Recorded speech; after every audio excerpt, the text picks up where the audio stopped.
এই যে একা একা চলাফেরা করছেন, জীবন নিয়ে শঙ্কায় ভুগেন না কখনো? যে আমার পরিবার সবাই তো, আমি আমার মাকে বলেছি যে দেখো, মানে আমরা যে লড়াই নেমেছি, আমার একটা মনে হয় কি কোনো রাজনীতিবিদের না বাসায় মৃত্যুটা হইতে পারে না, এটা কোনো ভালো মৃত্যু না।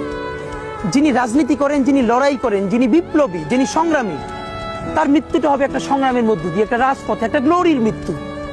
আমি তো ভীষণভাবে প্রত্যাশা করি, আমি ছোটবেলা থেকে এই স্বপ্নটা দেখি, অনেক জায়গায় বলেছি যে একটা তুমুল মিছিল হচ্ছে অন্যায়ের বিরুদ্ধে, সেই মিছিলের সামনে আমি আছি, কোনো একটা বুলেট এসে আমার বুকটা হয়তো বিদ্ধ করে দিয়েছে, এবং সেই মিছিলে আমি হাসতে হাসতে আমি শহীদ হয়ে গেছি। এবং সবাই যখন মৃত্যুটাকে ভীষণ ভয় পায়, আমি তখন হাসতে হাসতে আল্লাহর কাছে ভীষণ সন্তুষ্টি নিয়ে পৌঁছতে চাই যে আমি একটা ন্যূনতম ওই জীবনটা লিড করতে পারলাম, যে আমি একটা ইনসাফের হাসি নিয়ে আমি আমার আল্লাহর কাছে পৌঁছতে চাই। সুতরাং আগামী 50 বছর বাঁচলাম, কোনো ইম্প্যাক্ট তৈরি হলো না আমার দিয়ে, দেশের জন্য, রাষ্ট্রের জন্য, উম্মার জন্য, জাতির জন্য। কিন্তু আমি ধরেন 5 বছর বাঁচলাম, সেটার মধ্য দিয়ে যদি আগামী 50 বছরের ইম্প্যাক্ট তৈরি হয়, তাহলে অনেকদিন বেঁচে থাকায় কি সাফল্যের বলেন?